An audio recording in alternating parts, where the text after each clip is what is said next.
દીકરી ભાગી ગઈ, આ 5 શબ્દો સાંભળતા જ આખો પરિવાર જીવતે જીવતો મરી જાય છે.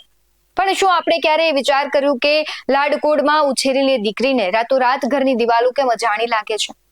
શું આ માત્ર દીકરીની ભૂલ છે કે પછી આપણા ખોખલા સામાજિક માળખા અને મૂળની આડઅસર?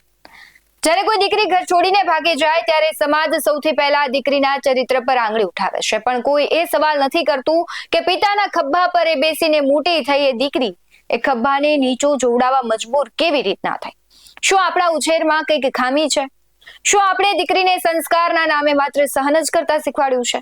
સૌથી મોટો પ્રશ્ન એ છે કે સમાજ અત્યારે મૌન ધરીને બેસે છે. જ્યારે કોઈ દીકરી પ્રેમમાં ભૂલ કરે છે ત્યારે સમાજ એને સુધારવાની તક આપવાને બદલે તેને તરછોડી દેવાનું કે તિરસ્કાર કરવાનું કામ કરે છે. આ ડર જ દીકરીને ઘરથી દૂર લઈ જાય છે. રૂપાલા સાહેબે પણ હમણાં જ એક તાજેતરમાં સભામાં કહ્યું હતું, નેતાઓને પણ ટકોર કરી હતી કે દીકરા દીકરીઓ નથી માનતા એમાં આપણો વાંક છે, કારણ કે આપણે તેમને ઘડતા નથી. આપણે ભવ્ય ભવનો બનાવ્યા, લાખોના ખર્ચા કર્યા, લગ્નો પણ કર્યા, પણ શું દીકરીના મન સુધી પહોંચવાનો રસ્તો આપણે બનાવ્યો? દીકરી ભાગી જાય ત્યારે આબરૂ માત્ર પરિવારની નથી જતી, એ આખા સમાજની હાર હોય છે. આપણે દીકરીઓને કબાટમાં પૂરીને સુરક્ષિત રાખવા માંગીએ છીએ, પણ એના વિચારોને પાખો આપવાનું ભૂલી જઈએ છીએ.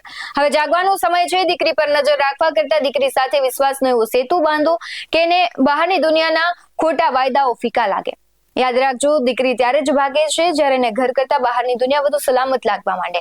તેને ખબર નથી 5 દિવસના પ્રેમમાં કે સારી રીતે રાખશે કે કેમ, પણ જે વાયદાઓ કરવામાં આવે છે, લાલચ આપવામાં આવે છે, દીકરીઓની અપરિપક્વ ઉંમર હોય એટલે એ વાયદાઓને લાલચમાં આવી જતી હોય છે. ત્યારબાદનું પરિણામ ખૂબ ગંભીર હોય છે. એટલે ટૂંકમાં કેવું એવું છે કે મા બાપે દીકરા દીકરીનું એવું ઘડતર કરવું જોઈએ કે તેના મનમાં કોઈ પ્રશ્ન થાય, તેને કંઈક કેવું હોય તો એ અસલામત ન અનુભવે, તેને મા બાપનો ડર ન હોવો જોઈએ. એક મિત્ર તરીકેની ભૂમિકા મા બાપની હોવી જોઈએ.